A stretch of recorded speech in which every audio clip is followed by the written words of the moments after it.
Alrighty, we've gotten the 4 clues. We are ready to go over here and figure out what this unlocking mechanism is. We're about to rescue the first of 25 robots. This is going to be, without a doubt, probably a long series, to be honest. And you know what? That's okay.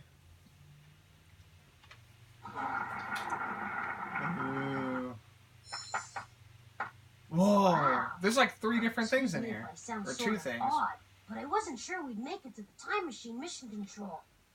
I never really got this deep into the game when I was playing. Most important work to date. The time machine extraordinaire. The professor created it so he could witness the invention of anything you can think of. Just go back in time and observe. He would never meddle, not like Polly. When he finds out what she's been up to, I wouldn't be surprised if she's in for some serious time out. Yeah. Now we need to figure out where we have to go in history to complete this mission. That odd-looking machine will help with that task. It's called the Wheel of Invention, and by using Polly's mission clues, we can figure out which inventor we need to find. Okay. The professor tried to ensure that not just anybody could use the time machine. You need to know something about history, science, art, a little bit of everything, really. So click on the wheel and let's get going. Yeah. The wheel. Oh, wow. We finally made it. This is where we bring everything together and figure out how to find the robot that Polly sent back in time. I know you can't see Motley, I know you cannot see Botley to the right, but some of the robots kept I apologize. To travel back in time to taunt the early This is computers. like the best way I could get the display to look. So the professor devised a little quiz that's too difficult for the robots. But hopefully it's not too difficult for you. Okay, sure. What? Oh, brother. Polly's reprogrammed the wheel so it's no longer just a quiz. It's a quiz show. It seems the show's called Hollywood Squares. And you're the first contestant. This is how you play. Answer 3 questions for each of the clues you collected. You'll find out what, when, where, and who. So we got we have a blue to pig. create a profile of your mission. We have a handkerchief, a whistle, Once the game begins, and a you gotta work fast goldfish. and try to answer each question on the first try. I don't That know way what the you'll win the context time is. key A faster whistle, a and win the most goldfish, points. a blue pig, and a handkerchief looking thing? Ready, set, okay, let's begin. Just click the on button to start. Hey, kids, do you know what time it is? It's time once again for Hollywood Squares. Oh, boy. Win this round, and we'll send you on an all-expense-paid round-trip holiday to rescue Danny D. Frostbot from history. Your first clue is a handkerchief. The handkerchief will lead you to the subject of your first mission. Okay. In ancient Rome, a losing gladiator could ask the spectators to spare his life. If the spectators waved their handkerchiefs, his life was spared. Where in ancient Rome did the gladiators fight? An arena. The arenas in Roman amphitheaters were the place where gladiators risked gymnasium. their lives for the sweet smell of victory. In an arena, spectators sit in a circle or oval all the way around the playing area. Which sport could you watch in an arena today?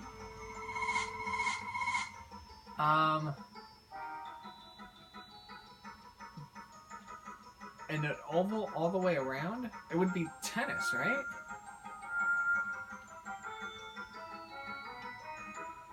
Let's just... Oh, I was wrong. What? You're right. Baseball's played in a stadium.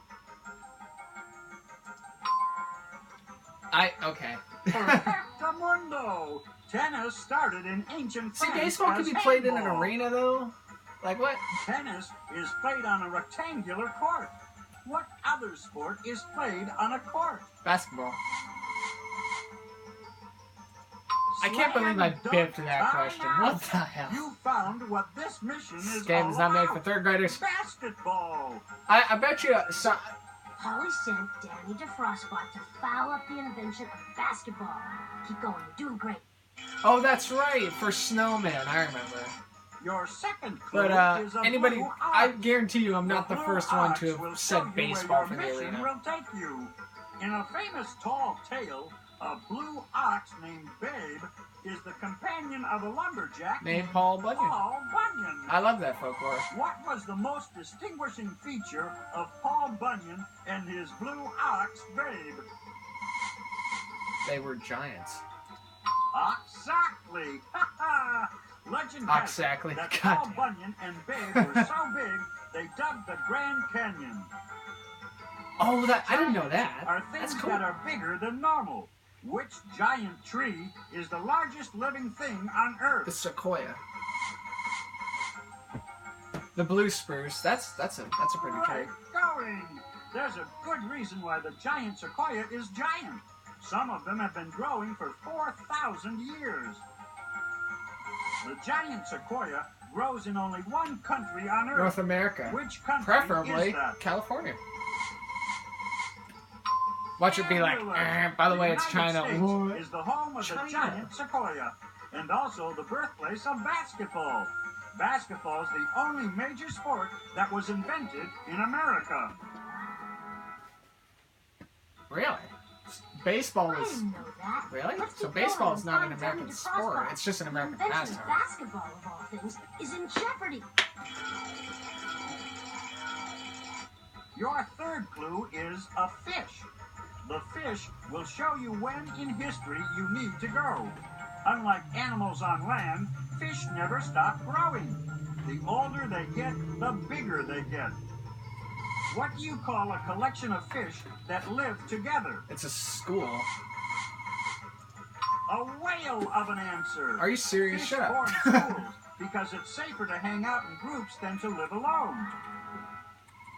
How do you catch a school of fish? Talk about school spirit. But it's far easier to catch a school of fish in nets than to hook them with fishing rods one by one. But nets are not only used for fishing, you know. Nets open at the bottom were first used by basketball players in 1912. That was 21 years after basketball was invented. When was basketball invented? 1891. No, 1890. No one. Swish! Basketball was invented in 1891. It took over 2 decades for today's basketball nets to be invented. The very first game was played with peach baskets instead of nets. This is a very educational game to be third grade. Did it again. All we need is the name of the American who invented basketball in 1891.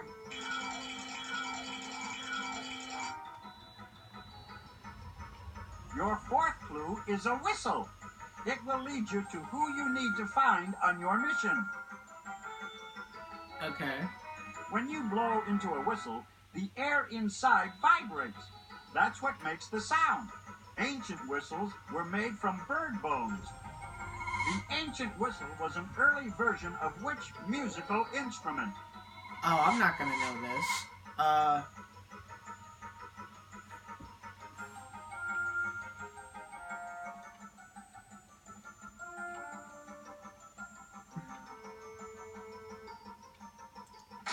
Oh my god.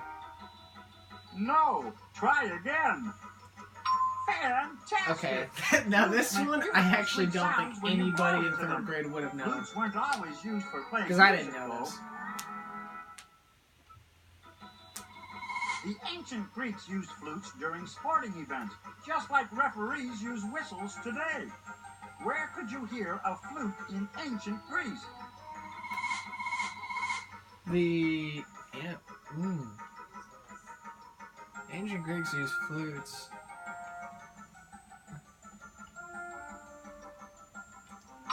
The gymnasium. I didn't know if such a building In a Greek Like, gymnasium, existed. the person in charge of coaching the athletes used a flute to mark the beginning and end of sports matches. In gymnasiums today, gym teachers use whistles instead of flutes. Who was a famous gym teacher? Oh, I'm not gonna know this. 1891, right? So that was a lot. Gosh, I don't know. I'm gonna say James Naismith. Oh, Good. James Nesmith was a gym teacher who became famous for inventing a sport that could be played indoors during winter. That sport was basketball. oh, All right! In 1891, James Naismith invented basketball in the USA. That's all the info we need to go get Danny DeFrostbot out of trouble. Danny DeFrostbot. That's freaking great. Before we take this trip, Oop, what just happened? I clicked the key. My bad. I didn't mean to cut him off.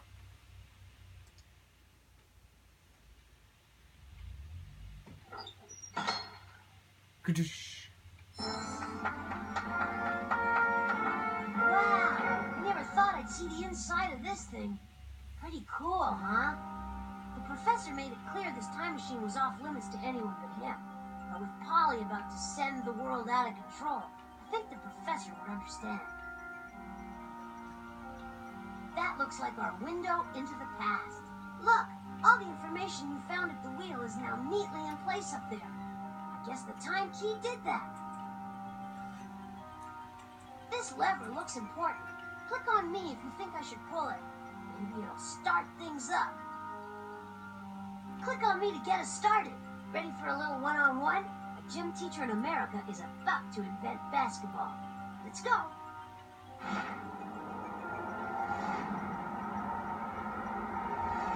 It's James Naismith hanging the world's first basketball net, a peach basket. But what has Polly put Danny DeFrostbot up to? Snowmen can't play indoor sports. You better hit that recall button before basketball becomes a complete washout. Oh, I got him. That's better. Basketball was invented as an indoor sport during winter. Make sure your seat backs are in their upright locked positions while I take us home. That wasn't so bad. Ah, there's no place like home. Press the back button on the utility belt to leave the time machine. We need to put this robot to rest. This is where the professor stores all his time-traveling robots. I call it the Robot Roost. Believe you me, these guys have been around the block a few times. The problem is, we have to get them all back from the different places and times that Polly sent them. Right now, though, it's 1 down and 24 to go. We gotta start somewhere. Just let me store this robot for safekeeping. A long rest is sorely needed. Polly sent plenty more back in time, so let's start another mission. Sure. Oh, Botley, you do have a hero complex, don't you? Always wanting to save the world. Just to make you happy, the next mission will be even harder. Yay.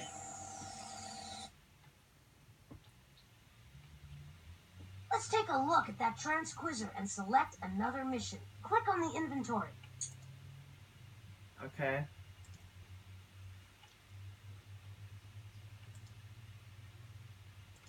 What do I click on?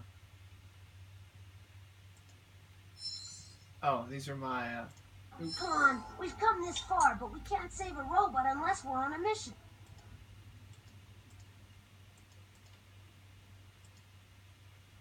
What? I can't see the, thing. Oh, I was supposed to click on this, my bad. All right, we still got places to go and robots to rescue. Click on any of the buttons near the bottom of the transquizzer.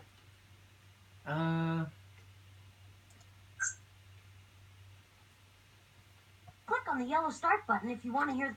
There you go. People once thought the Earth was the center of the universe and everything revolved around it. That's because when they looked up in the sky, the sun and the stars all appeared to be moving around the Earth.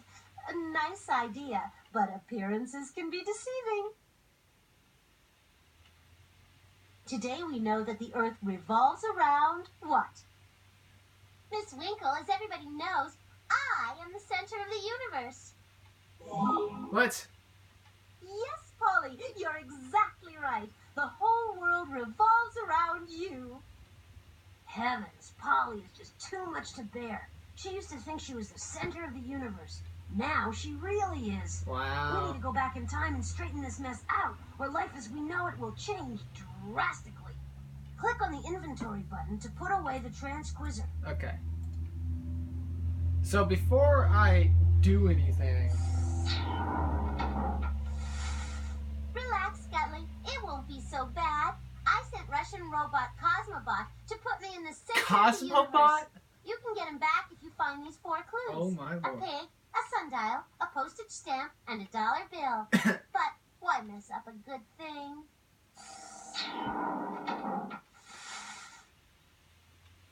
Cosmobot and I never used to get along, but now we're pals. I can't believe Polly reprogrammed him for her selfish purposes. We have to find those clues and get Cosmobot back. Okay. Hey, I'll need some silence while I try to sense this area out.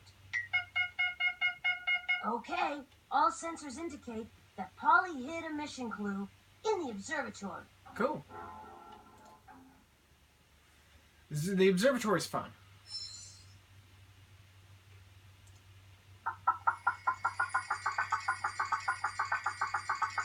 That's kind of cool.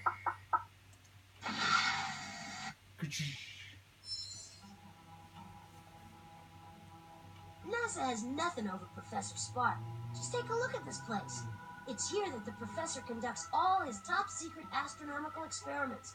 Way ahead of his time, of course. Why are you telling Did me you know this? that the professor landed a rocket ship on the moon years before Neil Armstrong ever set foot on it? Just kidding.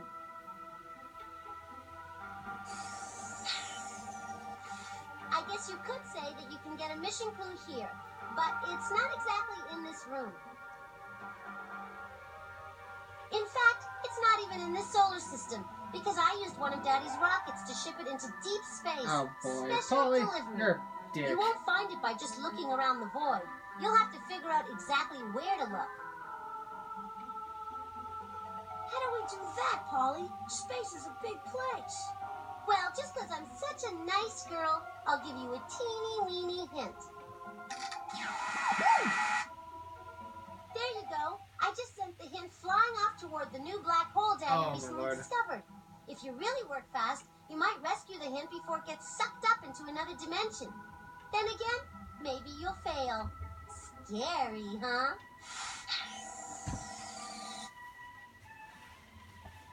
Don't worry, we might have a chance. Professor Spark recently launched a whole series of space probes into the black hole. I think we can use it to intercept Polly's radio transmission. Just click on the telescope and we'll get started.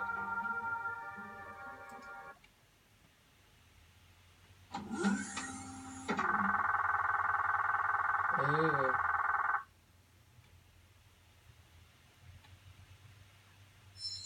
This is cool. Level 3. So here's Polly's transmission and our hint. We better act fast before it's sucked into the black hole. Polly's hints are 6 radio packets big. It looks like a shower of comets is approaching, so watch out! If they get too close, turn the back of the ship toward them, and you probably won't sustain any damage. Comet hit! Our shields are destroyed! Oh no. Oh no, I have to... Okay.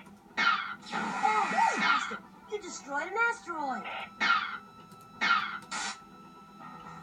I think I got it. Comet collision! Shut up. Another asteroid bites the dust. Comet collision! What the frick is that, man?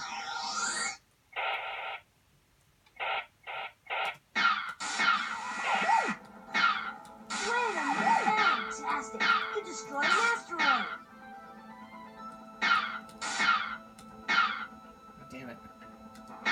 This may take a little while. What's that? You got a radio packet. Oh, this is on a timer.